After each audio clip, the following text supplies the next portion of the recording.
Welcome to another episode of Fun with Maps. I'm your host, Dan Hanson.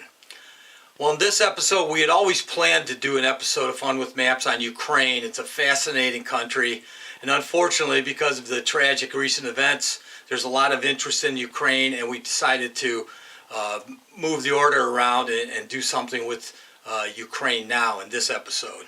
So with Ukraine so much in the news, people are understandably interested in learning more about the country of Ukraine.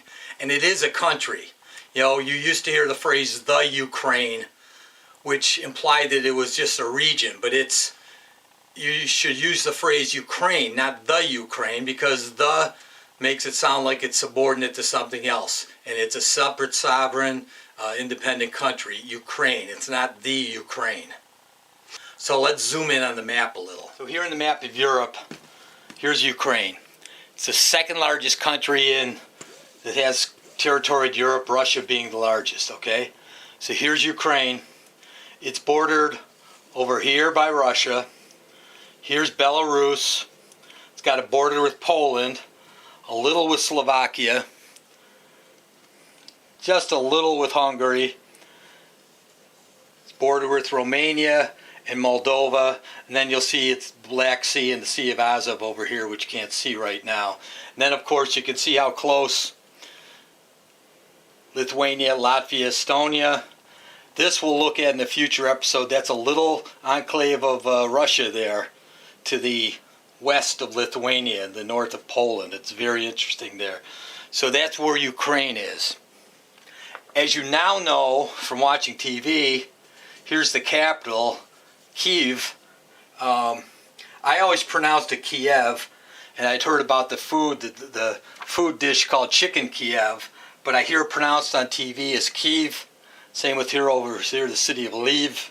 So we're going to pronounce it, unless I forget, as Kiev here, and you'll see it's right on the Dnieper River, and we'll get into that in some more detail. So here's a CIA map of Europe, and it highlights Ukraine here, okay? And here's all the familiar countries, Spain and France and Portugal and Italy and Romania and Poland and Germany and all that. And here in the brown is Ukraine. Okay, the Black Sea, this is Russia up here. So it gives you some idea. Here's United Kingdom, here's Ireland, okay, Turkey. So that's where Ukraine is. And this territory has been inhabited since about 32,000 BC. Long time ago. And in the Middle Ages, this area was a key center of East Slavic culture. There was some loose tribal federation called Kievan Rus, and they formed there, and that's the basis of Ukrainian identity. And there's different hypotheses on where the word Ukraine comes from. The most widespread is it comes from an old Slavic term, which means borderland. And that makes sense. So here's another CIA map of Ukraine, a little zoomed in here, and you can see, okay, here's Russia to the east, Belarus up here, Poland, Slovakia, Hungary, Romania, little Moldavia there, okay. Here's the Black Sea, the Sea of Azov, there's Crimea, the Crimean Peninsula, okay. The major cities, as you're hearing on the news, I'm sure, Kiev, Kharkiv over here, okay, Odessa down here on the Black Sea, Dnipro over here on the river, just like Kiev is. Here's Lviv over here, Chernobyl, which we'll talk about.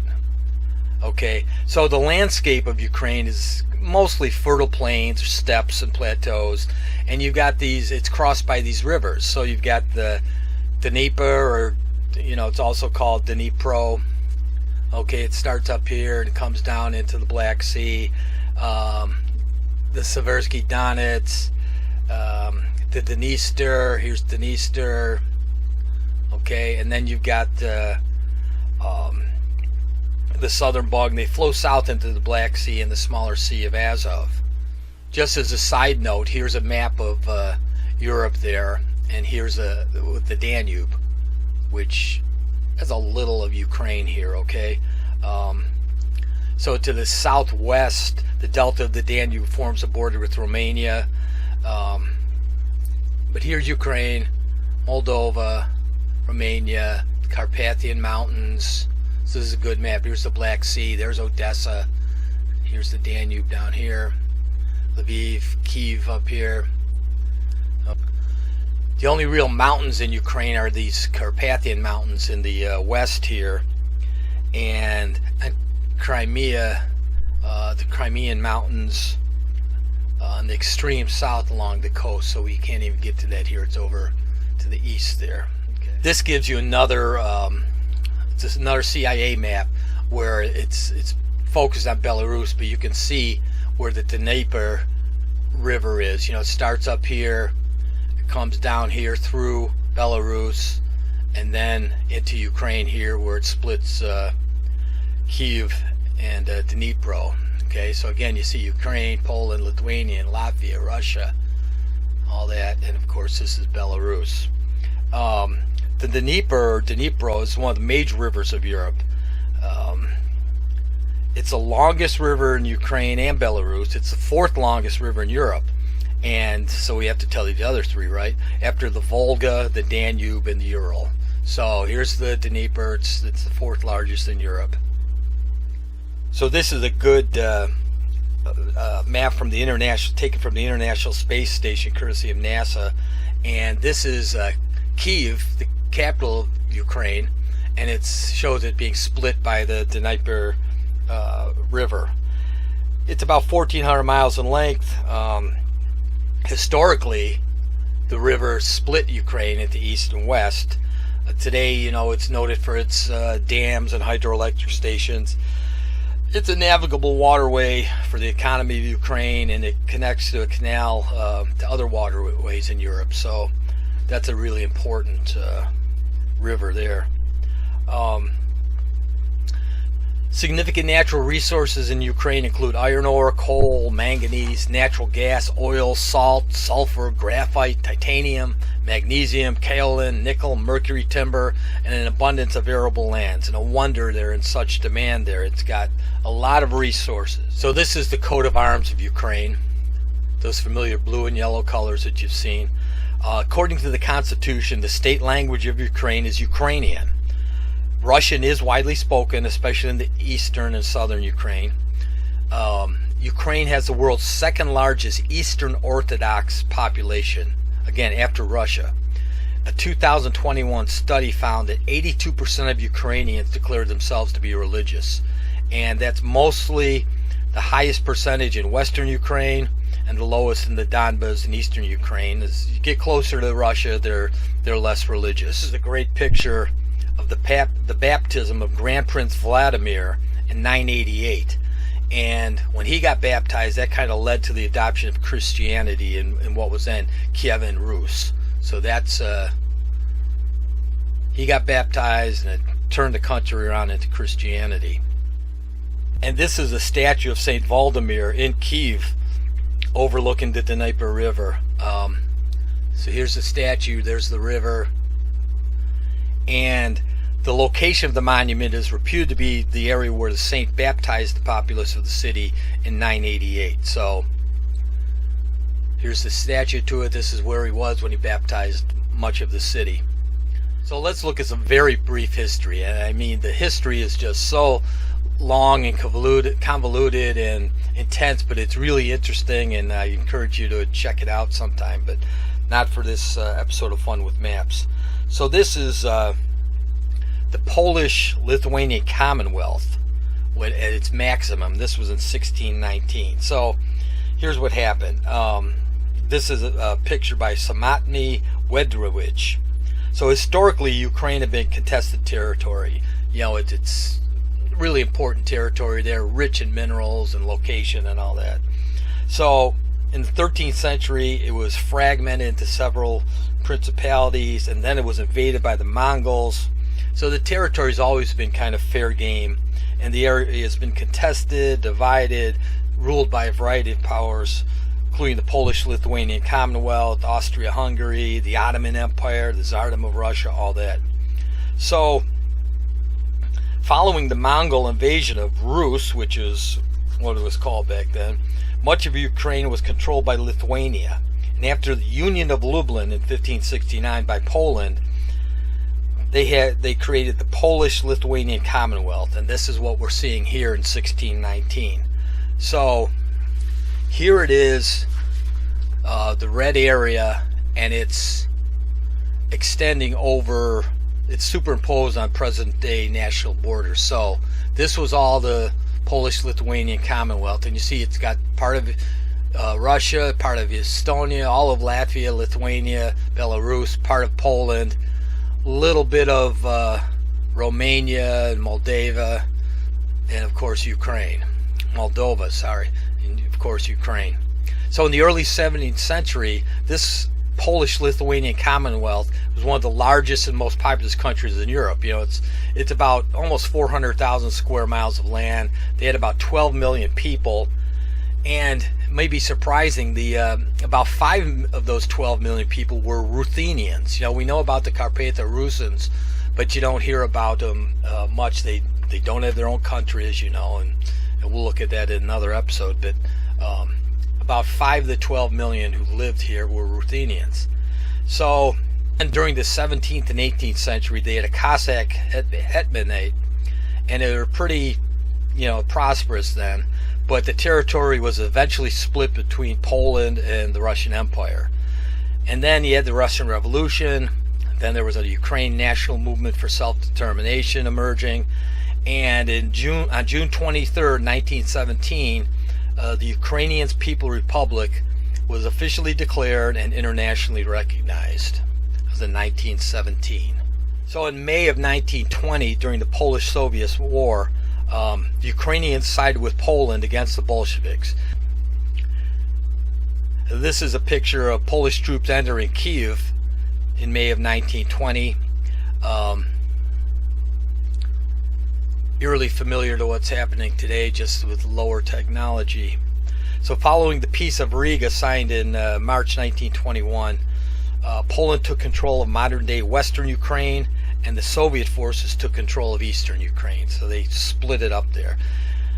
World War I, it really destroyed both empires. So the Russian Revolution of 1917 led to the founding of the Soviet Union, of course, under the Bolsheviks, and the subsequent civil war in Russia. This also led to the emergence of a Ukrainian national movement for self-determination, and there was heavy communist and socialist influence there. And several Ukrainian states briefly emerged. But the internationally recognized Ukrainian People's Republic, the predecessor of modern Ukraine, as we said, was declared on June 23rd, 1917. So the Ukrainian SSR, Soviet Socialist Republic, was a founding member of the Soviet Union in 1922.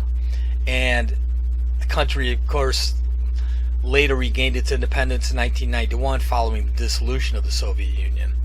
After that, they declared themselves a neutral state. They had a limited military partnership with Russia, but they also established a partnership with NATO in 1994. Not a member of NATO, though, and as you're watching in the news, you'll see how that's so important, the whole question of whether Ukraine could be or should be in NATO. So the history is fascinating, going back centuries. You'll hear people like Catherine the Great, the Bolsheviks. There was a protest in 2013 called Euromaidan, the Orange Revolution, and so on. I encourage you to read up about it, but we just can't cover it here. But in more recent history, of course, is the annexation of Crimea by Russia in March of 2014. So this is a CIA a picture of the port city of Sevastopol in the southernmost Ukraine on the Crimean Peninsula. Obviously, with its, you can see from the map, it would be an important naval base. It's got a lot of inlets and bays there along the coastline. During the Cold War, it was a base of the Soviet Black Sea Fleet. Now it services vessels of both Ukraine and Russia.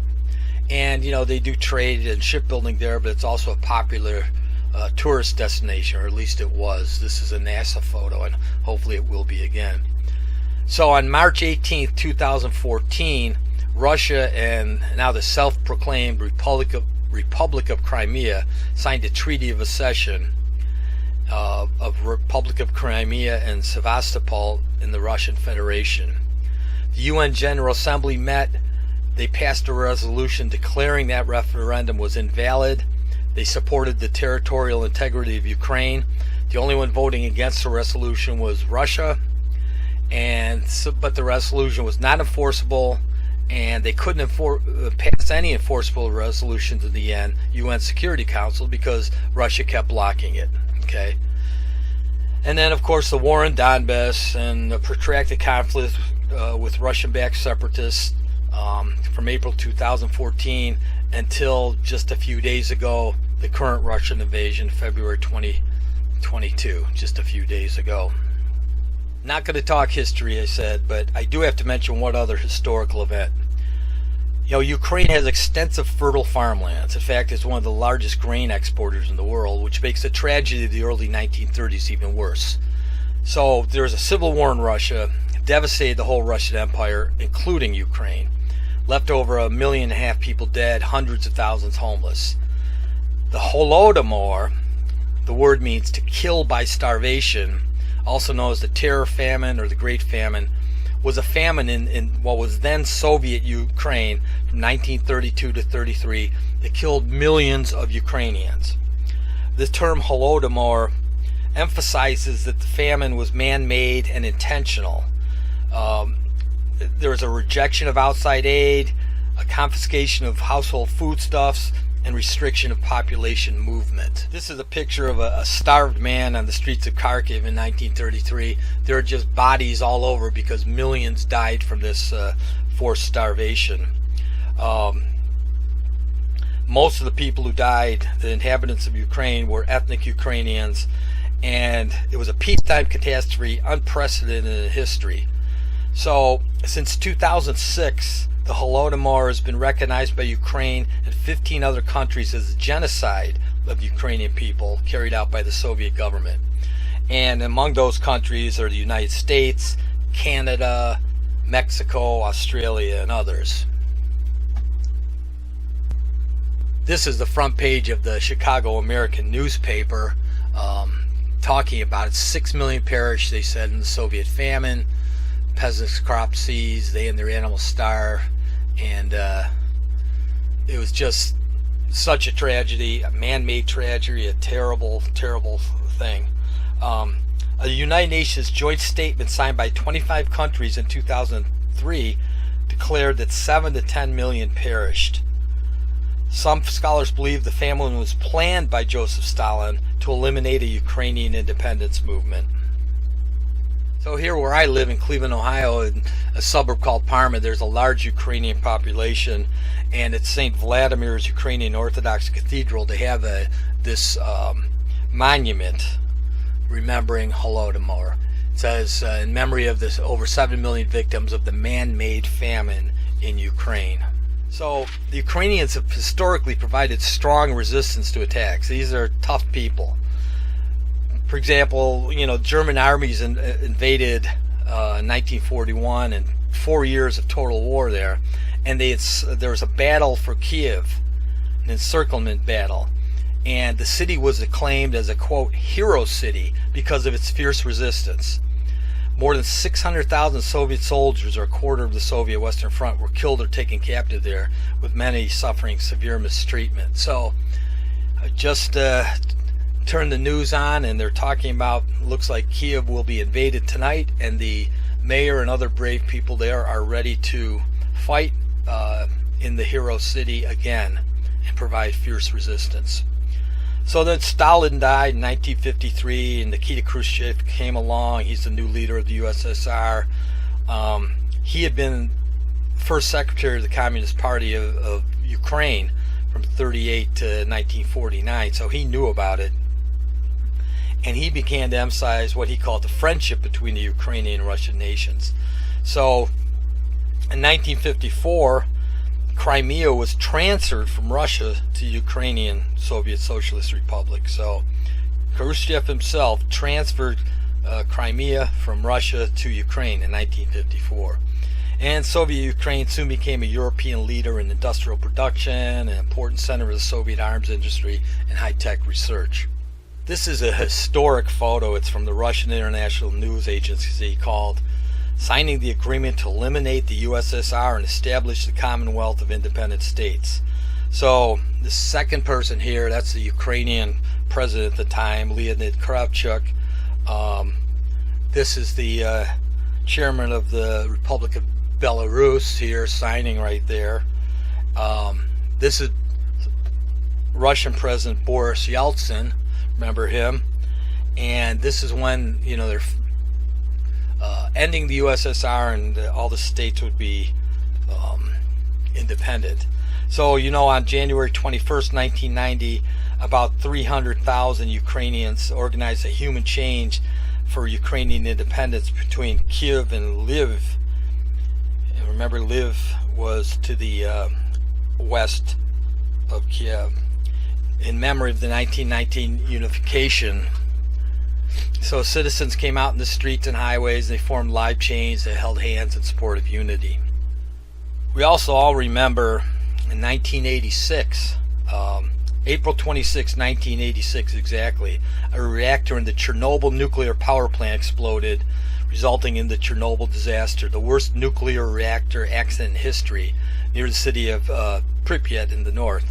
And this is picture Pripyat up front, and you can see the Chernobyl nuclear power plant in the distance here.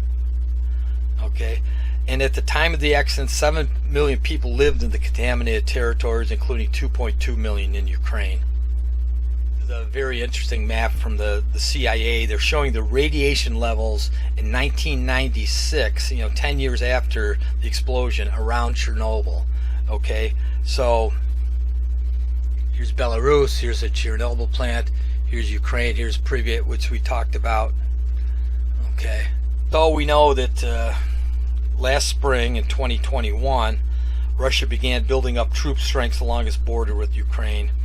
And then a few days ago, on February 22nd, 2022, Vladimir Putin ordered Russian military forces to enter the breakaway Ukrainian republics of Donetsk and Luhansk on the east. He called it a peacekeeping mission. Putin officially recognized Donetsk and Luhansk as sovereign states, fully independent from the Ukrainian government. And as I'm speaking, the Russian army is now entering Kiev and other Ukrainian cities. So obviously this is a tragic and ongoing situation, so we'll stop with the history and current events here. How about a few fun with maps facts? Okay, we know that Ukrainian customs are heavily influenced by Orthodox Christianity, the dominant religion in the country. This is a great picture of the beautiful Baroque St. Andrew's Church in Kiev.